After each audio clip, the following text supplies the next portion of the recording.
Now we'll सी activity number 3। यहाँ पे आपको डेमोन्स्ट्रेट करना है कि जो एयर हम एक्सेल करते हैं उसके अंदर कार्बन डाइऑक्साइड की कंसंट्रेशन ज़्यादा होती है। तो इसके लिए हम देखेंगे यहाँ पे एक सेटअप लगाया हुआ है। ये टेस्ट ट्यूब स्टैंड है और ये होल्डर है और दोनों में ही टेस्ट ट्यूब को फिट किया गया है। सेंटर में एक ट्यूब डाला हुआ है जो दोनों के अंदर आप देख सकते हैं इंसर्ट किया हुआ है। और यहाँ पे आप देखेंगे दोनों ही ट्यूब के अंदर एक्स और वाई ट्यूब हमने इनको मेंशन किया है, लाइम वाटर को फिल किया हुआ है। और यहाँ पे आप देखेंगे 2 वॉल्व लगे हुए हैं। तो करना क्या है इसमें, ये सेंट्रल ट्यूब है। सबसे पहले क्या करना है कि इसमें वॉल्व ए को ओपन रखना है, ठीक है। वॉल्व ए को ओपन रखना है और वॉल्व बी को क्लोज रखना है। और उसके बाद में करना क्या है, ये जो सेंटर वाला ट्यूब है यहाँ से जो एयर है उसको अंदर की तरफ सक करना है, ठीक है, अंदर की तरफ सक करना है।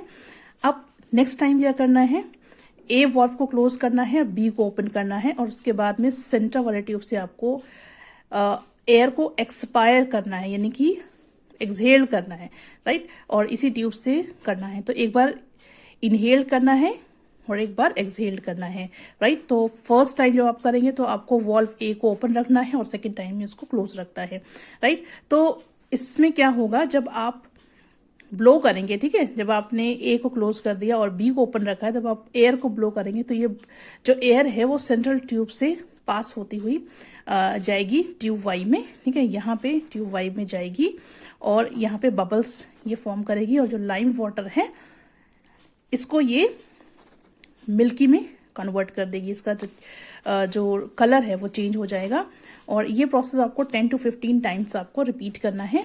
तो आप ऑब्जर्वेशन में यहाँ पे देखेंगे कि जो टेस्ट ट्यूब एक्स है इसके अंदर भी जब एटमॉस्फेरिक एयर आएगी, ठीक है, आपने पहले ए वॉल्व को ओपन किया हुआ था तो एटमॉस्फेरिक एयर अंदर आ रही थी, तो उसमें भी क्या होगा, जो लाइम वाटर है उसका कलर चेंज होगा मिल्की में। लेकिन जो वाई टेस्ट ट्यूब है उसमें जो लाइम वाटर का कलर चेंज होगा मिल्की में, उसका जो कंसंट्रेशन होगा या वो ज़्यादा होगा, क्योंकि जो एटमॉस्फेरिक एयर के अंदर के साथ में कार्बन डाइऑक्साइड आ रही है उसका कंसंट्रेशन कम होगा। लेकिन जो एयर आप एक्सहेल्ड करेंगे उसके अंदर कंसंट्रेशन ज़्यादा होने की वजह से इसके अंदर जो लाइम वाटर है वो बहुत ही स्पीडली मिल्की वाटर में चेंज हो जाएगा। तो ये इस चीज़ को शो करता है कि जो भी एयर हम एक्सहेल करते हैं उसमें कार्बन डाइऑक्साइड की कंसंट्रेशन ज़्यादा होती है as compared to the air we inspired in, ठीक है।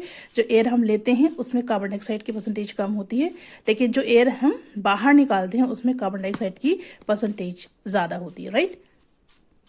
Experiment number 4 to measure the volume of expired air.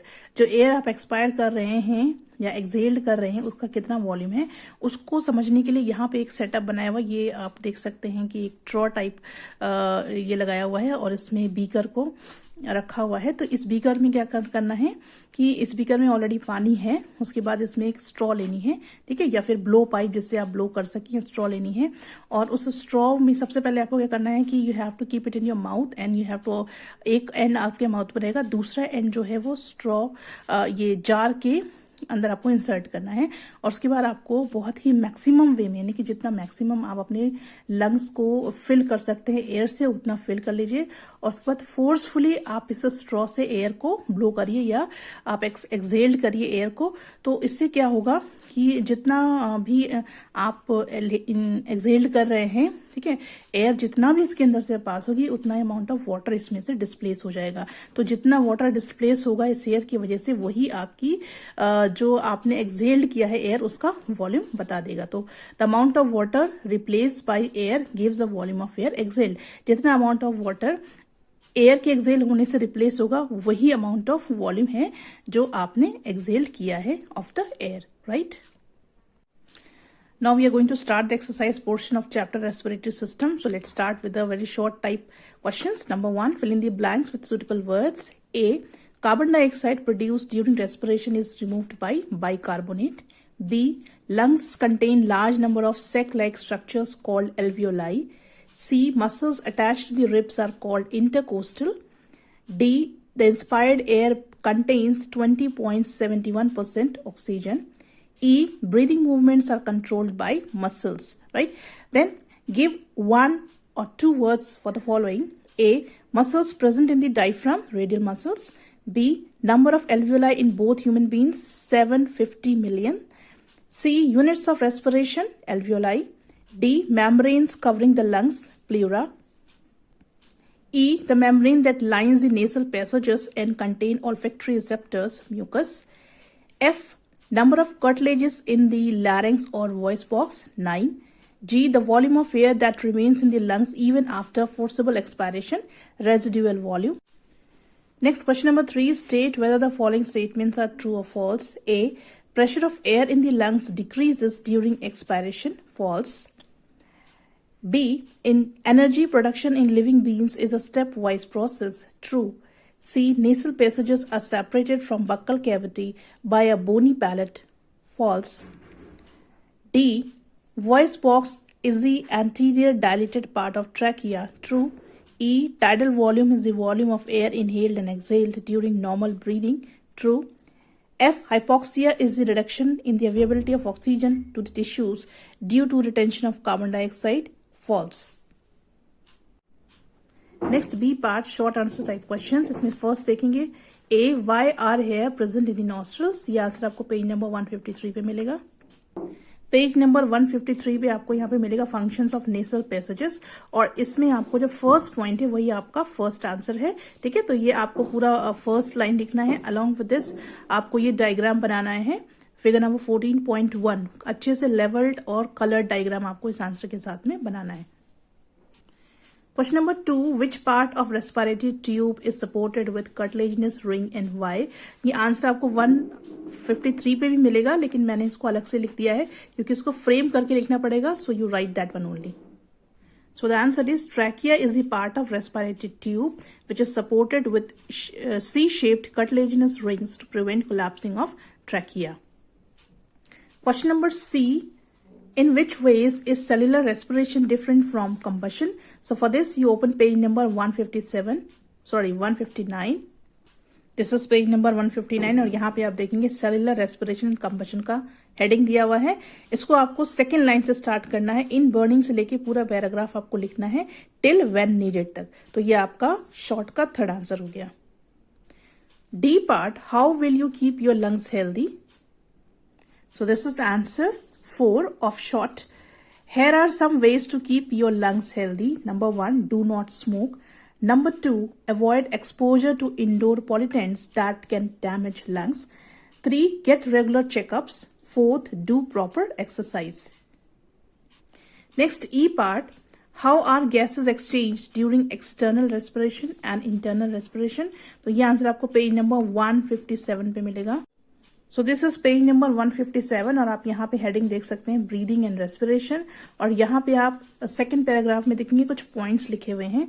तो आपको यहाँ पे एक्सटर्नल रेस्पिरेशन और इंटरनल रेस्पिरेशन के बारे में लिखना है. तो यहाँ पे आपको 4 पॉइंट्स दिए हुए हैं. तो 2 पॉइंट्स आपके ऊपर वाले जो है एक्सटर्नल रेस्पिरेशन को शो कर रहे हैं, तो आप ये 2 पॉइंट्स लिखेंगे एक्सटर्नल रेस्पिरेशन के लिए, और नीचे के 2 पॉइंट्स आपको लिखने इंटरनल और टिश्यू रेस्पिरेशन के लिए. जबकि लास्ट का जो पॉइंट है वो सेलुलर रेस्पिरेशन को शो कर रहा है. But still you have to write all these points for answer number 5 और E part of short type. Next, F part, why do trachea and bronchi not collapse when air is pushed out during expiration? Answer is the trachea does not collapse even if the air pressure is less inside it because it has a series of cartilaginous rings which form a relatively rigid arrangement. The C-shaped cartilage rings are present till the trachea bifurcates into the bronchi. G part, discuss the role of epiglottis. ये answer आपको page number 153 पे मिलेगा. So this is page number 153 और यहाँ पे आप देखेंगे pharynx वाला जो आपको हेडिंग दिया है, इसमें सेकेंड लाइन से आपको लिखना है, बिल्कुल लास्ट वर्ड तक लिखना है. The opening of trachea and the pharynx is called glottis. It is guarded by a cartilaginous flap, epiglottis. During swallowing of food, epiglottis closes glottis and keep the food out of the respiratory tube. यहाँ तक आपको ये answer लिखना है, और साथ ही साथ आपको यहाँ पे ये रेस्पिरेटरी ऑर्गन ऑफ मैन, ठीक है, ये आपको बहुत अच्छे से कलर्ड डायग्राम और लेबल डायग्राम बनाना है कॉपी में, right. Next, question number 2, match the columns. Column A, column B. A, voluntary और skeletal muscles, lactic acid. B, trachea. C. Shaped cartilaginous ring. C. Ethyl alcohol, anaerobic respiration. D. Carbonic acid, transport of carbon dioxide. E. Epiglottis, valve on entry point of larynx. Then next question number 3, differentiate between the following: A. Trachea and bronchiole. B. Respiratory bronchiole and alveoli. C. Inhaled and exhaled air. D. Final products of aerobic and anaerobic respiration. तो ये चारों ही points हम एक साथ देखेंगे इनके answers. So here we'll see the answer of differentiate the following. Number 1, trachea और bronchi पहले देखेंगे. First point है there is only one trachea. Here there are two bronchi which branch further. Second point, it contains C-shaped cartilaginous rings. Second point इसमें देखेंगे it contains irregularly arranged plates and islands. Then second is bronchioles and alveoli. First point bronchioles में देखेंगे these are tiny branches of air tubes within the lungs as a continuation of the bronchus. Alveoli में देखेंगे these are tiny air sacs of the lungs allowing for rapid gaseous exchange. Second point bronchioles में देखेंगे these include lobular bronchioles, terminal bronchioles and respiratory bronchioles.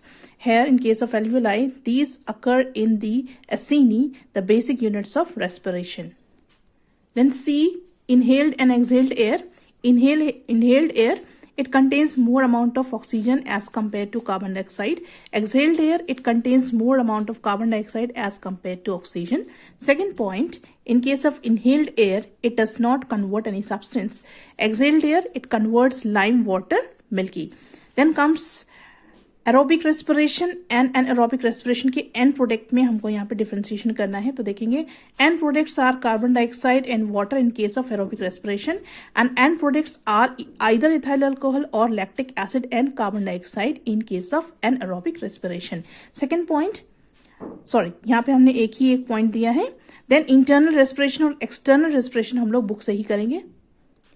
So for internal and external respiration, we'll go to page number 158 and 159.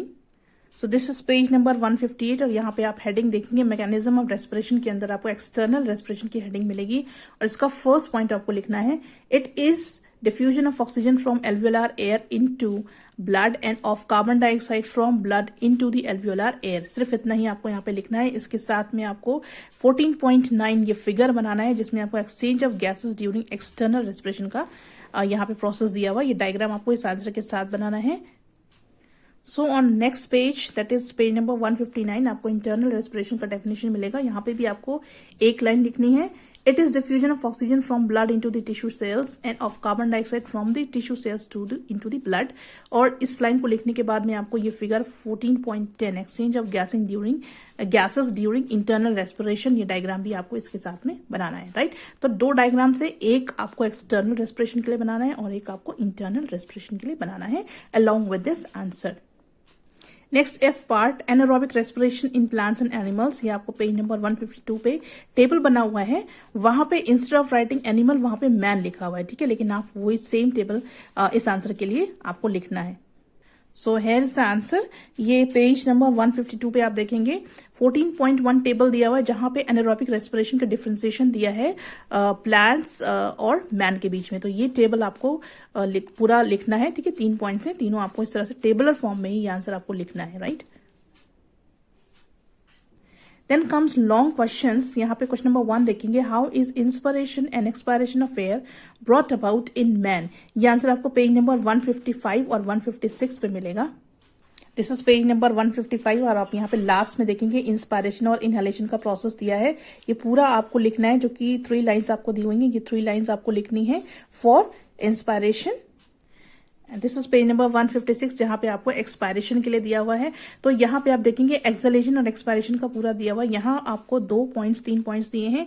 ये आपको दोनों ही लिखने हैं और साथ ही साथ आपको ये डायग्राम भी दोनों के लिए बनाने हैं. ठीक है, इनहेलेशन और एक्सहेलेशन दोनों आपको ये डायग्राम इस आंसर के साथ में ड्रॉ करने हैं. Question number 2 answer the following questions about exhaled air with the help of given table. यहाँ पे आपको टेबल दिया हुआ है. Name of the gas inhaled oxygen, carbon dioxide, water vapour, nitrogen. Percentage composition of air exhaled. तो यहाँ पे आपको परसेंटेज दिया हुआ है. अब यहाँ पे क्वेश्चंस आपसे पूछे हैं. Number 1 why has the oxygen content decrease in exhaled air. तो आप देख सकते हैं कि ऑक्सीजन का जो परसेंटेज है वो यहाँ पे कम हो गया है. ठीक है, तो इसका आपको रीजन देना है. तो यहाँ पे देखिए लॉन्ग आंसर्स में फर्स्ट का आपको आंसर दिया हुआ है, because the air inhaled is used up by our body cells for respiration, therefore exhaled air contains less oxygen than inhaled air. Second is, where has the extra carbon dioxide been produced? Answer is, exhaled air which contains more carbon dioxide produced as a product or as a waste product of energy production. Next, C, from where has the increased amount of water vapor come? Answer is, the increased amount of water vapor comes from the air in the lungs which humidified it with water before it is exhaled. D part, why is there no change in the percentage of nitrogen? Answer is, nitrogen has no role in our respiration, so there is no change in the percentage of nitrogen. तो ये आपके long answers complete हो गए हैं. Now the last portion, that is D part, multiple choice questions. Number 1, during respiration exchange of gases takes place in alveoli of lungs. Then the blood leaving the tissues becomes richer in carbon dioxide. Third, lack of oxygen in muscles often leads to cramps among cricketers. This results due to conversion of pyruvic acid to lactic acid. So यहाँ पे आपका पूरा chapter complete हो गया है. ठीक है, बहुत अच्छे से, टुगेदर विद दिस सिलेबस भी खत्म हो गया है. तो सारे क्वेश्चन आंसर्स हर एक चैप्टर के बहुत नीटली लिखिए, सारे डायग्राम्स बहुत अच्छे से नीटली ड्रॉ करिए, कलर्ड डायग्राम बनाइए. Make your copy very clear, very neat and clean, right? And learn it very properly. Thank you very much.